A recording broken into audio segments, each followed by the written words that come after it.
Olá, tensão entre os povos e entre os líderes mundiais. A temperatura bélica subiu no planeta. Já são 3 os conflitos armados que ameaçam a estabilidade geopolítica. As guerras entre Rússia e Ucrânia, Israel e Hamas, na faixa de Gaza, e agora Israel e Irã. Junto com os conflitos entram em cena os crimes de guerra. É sobre eles que nós falamos agora aqui no Opinião Pernambuco. Eu converso com o historiador e professor Rodrigo Bioni e com o advogado em Direito Internacional e integrante do Centro Dom Helder Câmara de Estudos e Ação Social, Luiz Emanuel da Cunha. Muito grata pela presença de vocês aqui hoje. Agradece a oportunidade. Bem-vindos.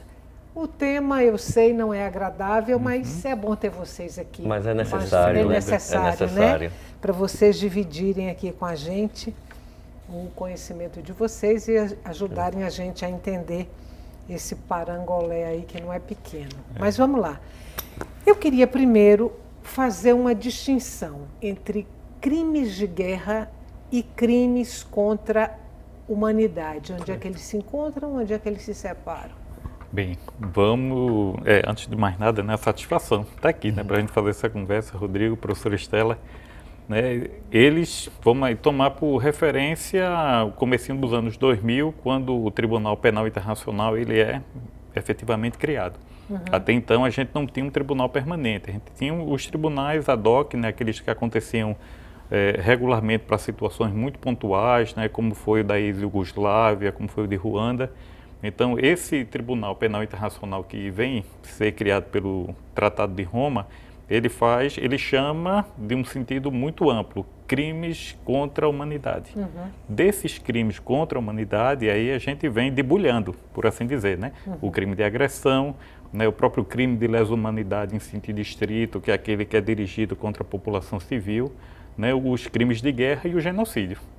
Então, de uma forma muito sucinta, a gente tem, né, um grande complexo, que são os crimes de lesa humanidade, né, e aquele mais específico, mais debulhado, que são os crimes que estão no Tratado de Roma, do Tribunal Penal Internacional. Agora, esses crimes contra a humanidade não necessariamente são cometidos em períodos de guerra, eles podem ser cometidos em período de paz. Inclusive em situação de comoção interna.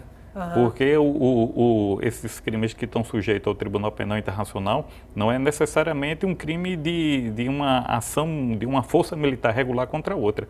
Você pode ter uma força civil que vai para a insurgência, né? Você pode ter um próprio conflito interno, né? Que a própria estrutura do Estado depois não dê conta de processar e julgar as violações mais graves de direitos humanos que ali aconteça, e aí de forma complementar lança para o Tribunal Penal Internacional, para o TPI.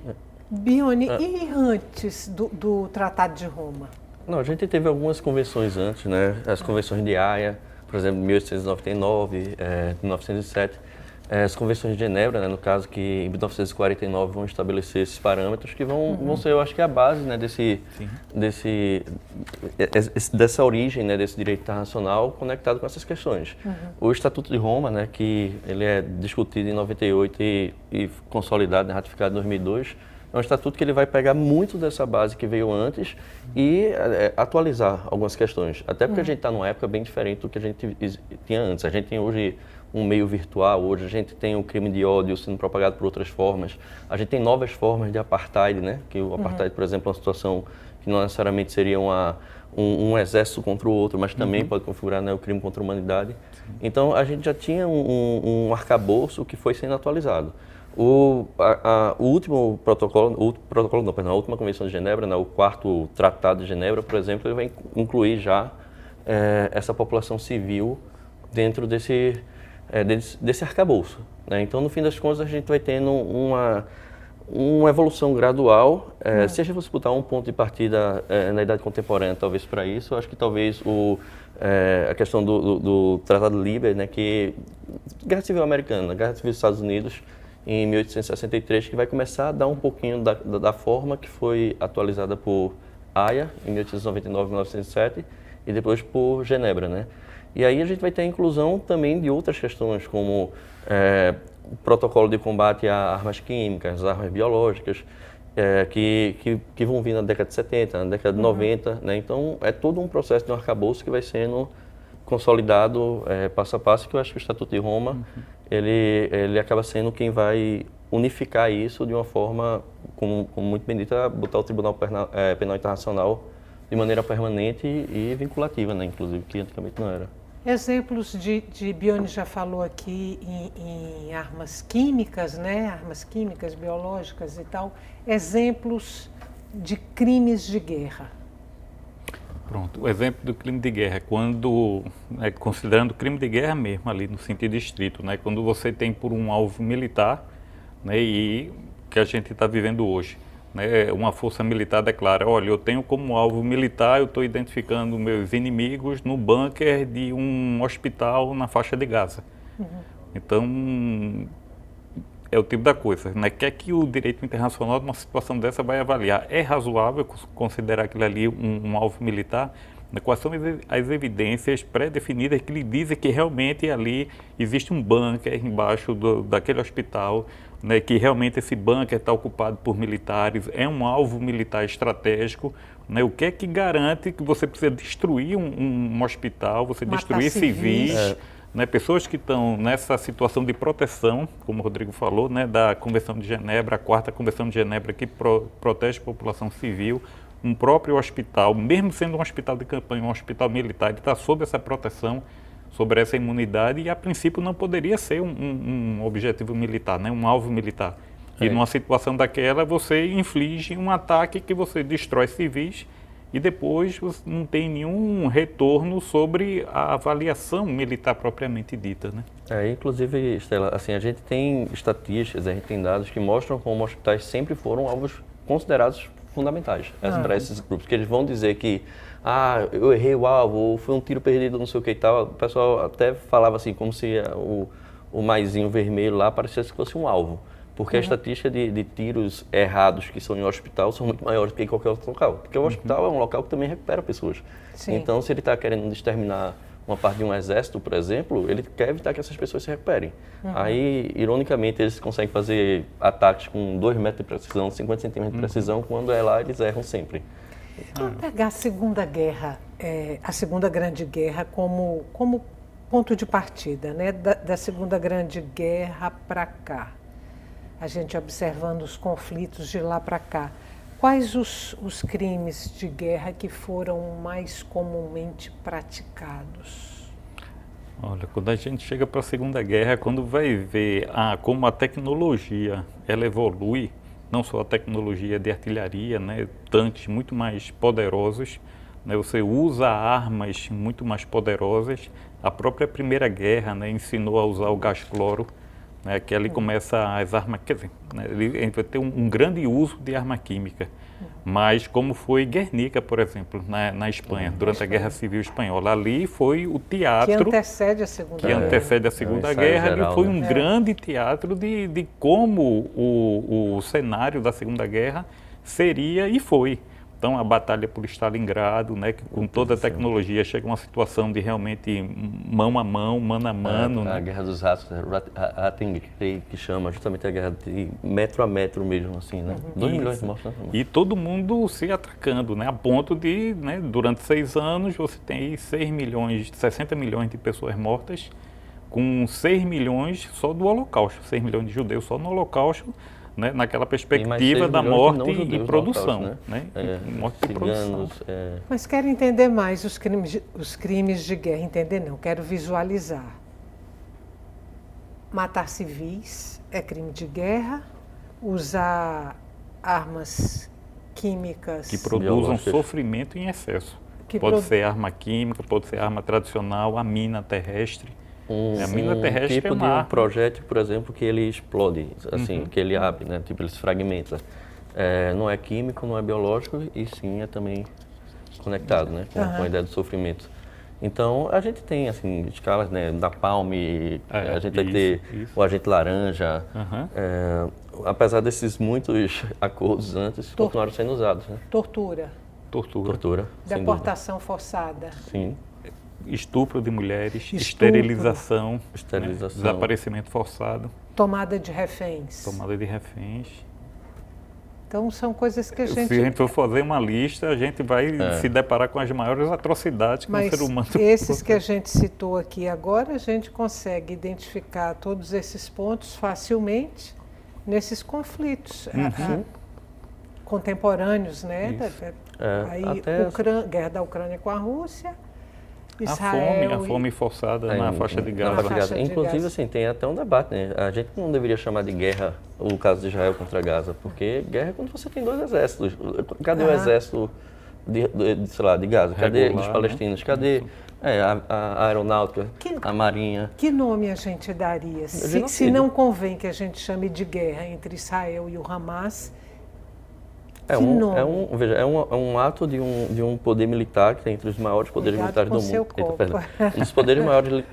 Um dos maiores poderes militares do mundo contra uma regiãozinha minúscula, cercada de todos os lados, né? Abarrotada de civis. É um apartheid, sim, abarrotada de civis, que não tem exército, que não tem aeronáutica, que não tem marinha. Isso e não não tem guerra. para onde fugir. E não tem para onde fugir. Isso é um processo de genocídio de limpeza étnica. Inclusive, as soluções que eles apresentam seria a transferência forçada deles, né? Ou seja, isso já, em todos esses aspectos, eles se encaixam nessas convenções que a gente falou, no Estatuto de Roma. Então, é um genocídio. Agora, todos os elementos que detalham o crime de genocídio, você vai identificando todos muito claramente. Desde a situação de você ter o bloqueio naval, que é o que aconteceu com a flotilha, essa última. Agora. Você tem um bloqueio naval, você tem um bloqueio de fronteiras, você tem as pessoas confinadas, você tem a prática da fome, né, de você forçar pessoas de um grupo étnico muito bem determinado, passarem fome, como você tem a ação de uso de armas também, você tem a destruição da infraestrutura civil. Então, todos os detalhezinhos que caracterizam o crime de genocídio no Estatuto está lá. Condenou e eles estão lá fazendo o mesmo. Ou seja, também tem essa ideia de negar os organismos internacionais conectados. Eu queria chegar aí. Os crimes de guerra são identificados. Sim. Aí, quem pune e, no caso, você pune os indivíduos que estão diretamente associados àqueles crimes de guerra ou você pune o Estado? Eu acho que podem os dois. O Tribunal de Nuremberg, o quarto princípio, né, do que saiu do Tribunal de Nuremberg, saíram os princípios de Nuremberg. O quarto princípio ele vai falar com todas as forças, que você não tem como ser beneficiado, né, com a não punição ao ter praticado um crime desse porque você estava obedecendo ordens superiores. Se você tiver qualquer condição moral de recusar uma ordem dessa, ou qualquer ação ou decisão ou potencial de decisão, você é obrigado, senão você vai ser punido como se você tivesse ordenado.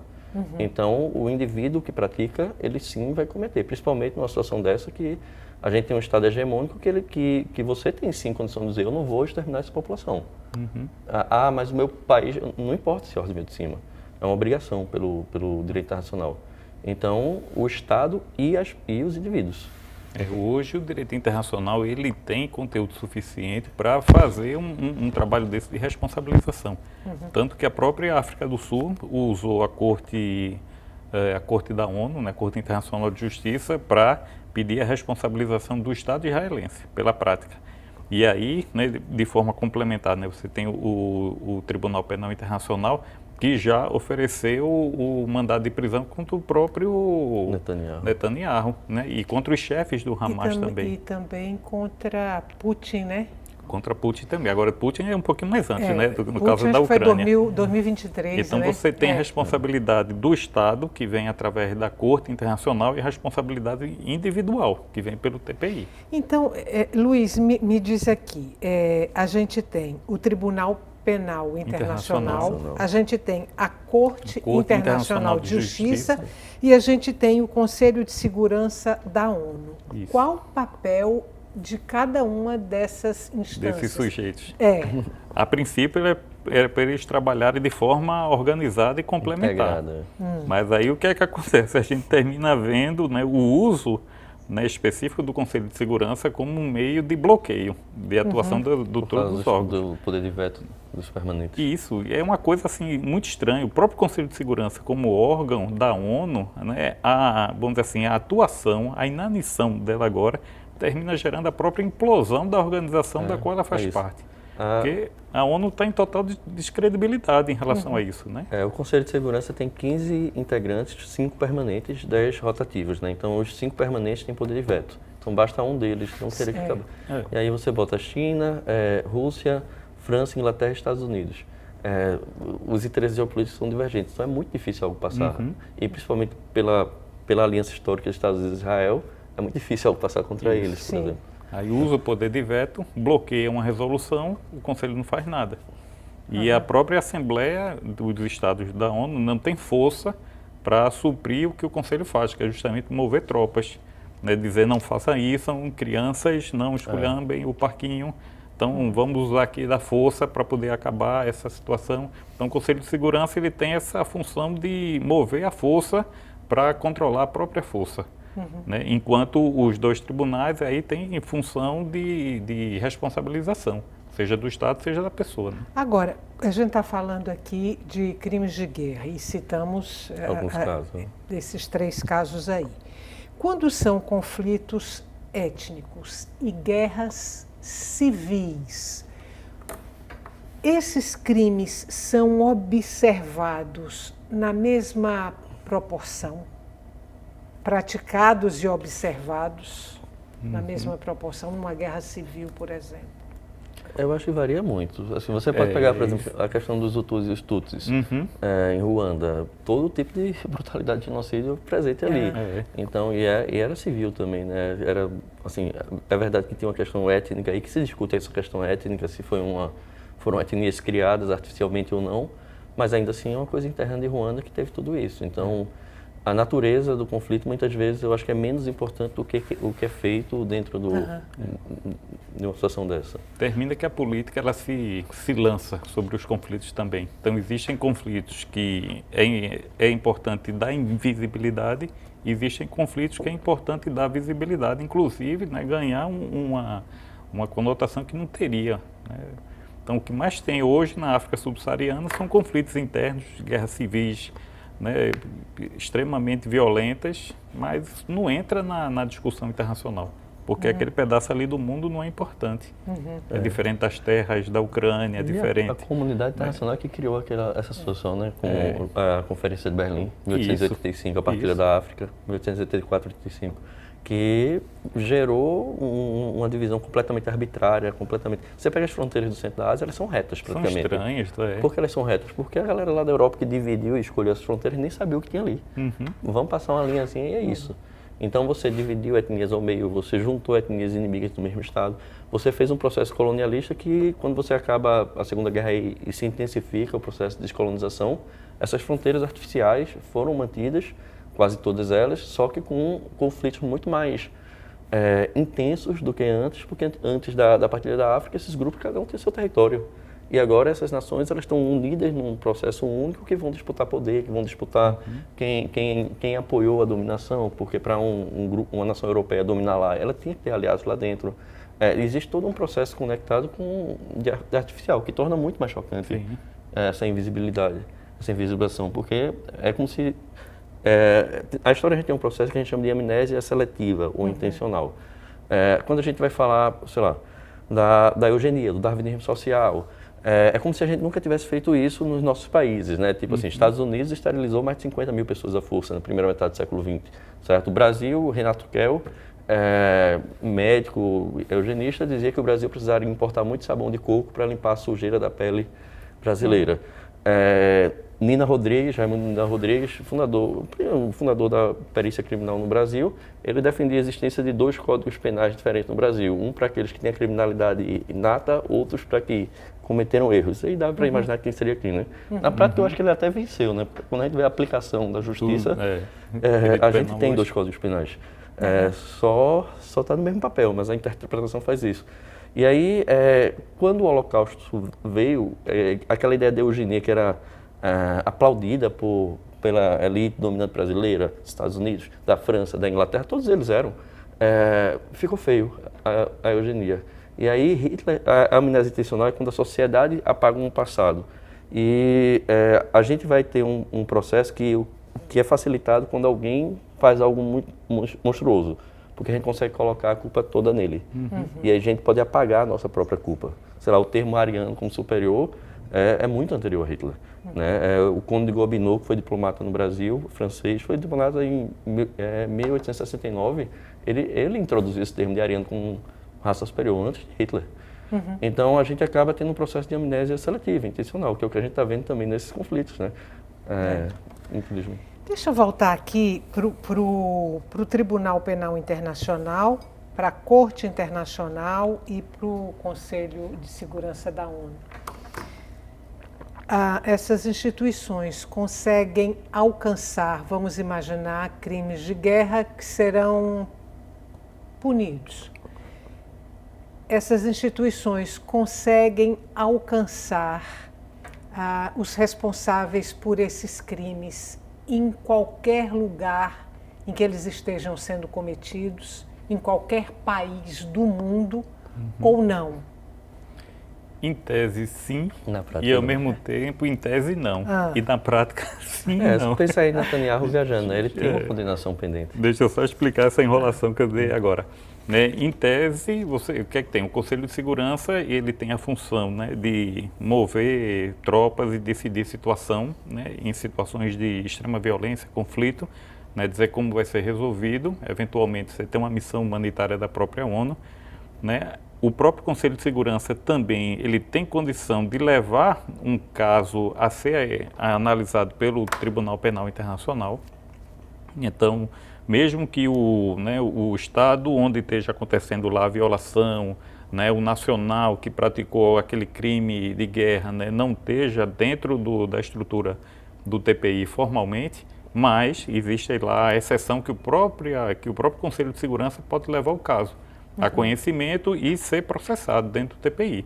Então, por isso que eu disse, em tese, ninguém está, como dizer assim, está fora da jurisdição do tribunal. Né? Ao mesmo tempo, se eu sou um nacional que meu país não faça parte, eu estou fora da jurisdição. Então, no primeiro momento eu estou fora, mas eu posso ser colocado para dentro através do Conselho de Segurança. E quando o tribunal foi criado, o Conselho de Segurança ele puxou essa função para ele dentro das negociações, justamente para, de certa forma, o tribunal não ficar totalmente, né, fora da visualização do Conselho. E, ao mesmo tempo, né, são órgãos que estão ali junto da ONU, você vai fazendo essa interação. Nesse caso do Conselho da Corte Internacional de Justiça, né, como ela trata da responsabilização dos Estados, então qualquer Estado que faça parte da ONU pode levar um caso, como a África do Sul levou. Quem imaginaria que a África do Sul ia colocar Israel no banco dos réus, vamos dizer assim, né?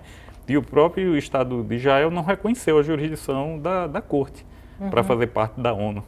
E ainda assim, a sua recepção, né, a sua adesão, ela foi chancelada pelo Conselho de Segurança. Mas aí, nesse caso, né, você tem um Estado que toma, de certa forma, a iniciativa, e uma iniciativa corajosa, né? Você tem a África do Sul, com o passado que ela tem, né? Você tem hoje um presidente negro que vai lá, né, e leve um caso desse à discussão. Então, é bem significativo. Então, você tem muitos atos simbólicos, né, que terminam, ao mesmo tempo, não tendo situações de efeito concreto. Quero colocar a guerra Israel-Irã aí dentro desse contexto de crimes de guerra. Até aqui é uma guerra de mísseis, né? É uma guerra aérea, drones e mísseis para lá e para cá. Com essa configuração, é possível se vislumbrar crimes de guerra sendo praticados? Sim, quando você ataca um alvo, sei lá, um hospital, né? um alvo civil, você já está entrando nessa esfera, sim. Quando você também, até você pegar a questão da responsabilização do Estado, quando um Estado ataca o outro sem ter sido provocado, que que foi o que aconteceu, também é uma questão que Aí você está falando de Israel atacando atacou o Irã, né? Aí já é o crime de agressão. É de agressão, Né? Você vai exatamente. contra a soberania do Estado, a integridade territorial.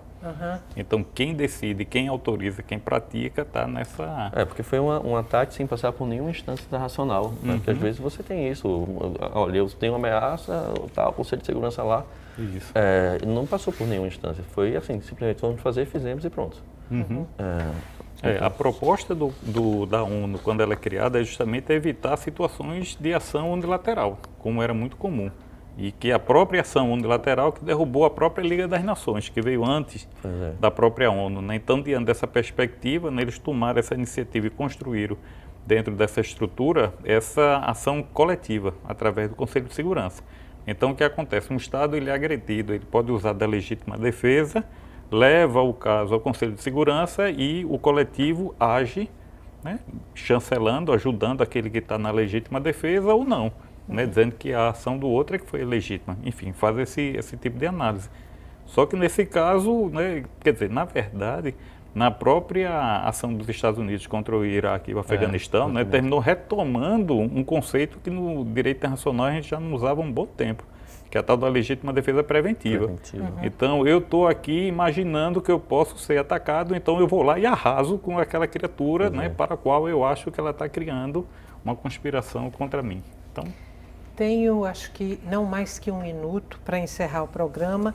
Queria saber de vocês, assim, muito rapidamente, se vocês preveem e imaginam um agravamento da guerra ali, Israel e Irã, em que proporção? Eu acho que o agravamento, de forma bem objetiva, é provável pelo rumo que está tomando, mas eu acho também que está tendo uma mobilização da comunidade internacional, não digo de governo, digo de população, também nunca vista antes.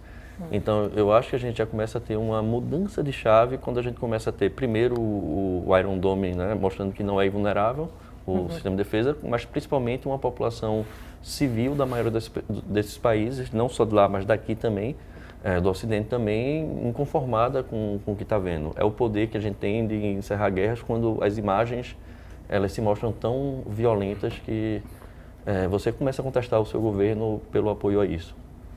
Luiz? A história nos mostra que a escalada da violência sem nenhum tipo de controle, ela vai continuar escalando até bater os limites, né? E limites da pior situação possível, né? Então, o início da Segunda Guerra foi isso, a escalada de violência que não era controlada, que foi só sendo olhada, né? E aí a gente está numa situação dessa de escalada de violência muito séria. Faz muito tempo que eu não vejo, né, tantos conflitos interligados ao mesmo tempo e juntando os atores, né? E colocando esses atores em uma situação de disputa, de hegemonia que está sendo batida. Não é muito diferente do que aconteceu na Guerra Fria, na Guerra Fria a gente ter tido uma situação dessa tão significativa.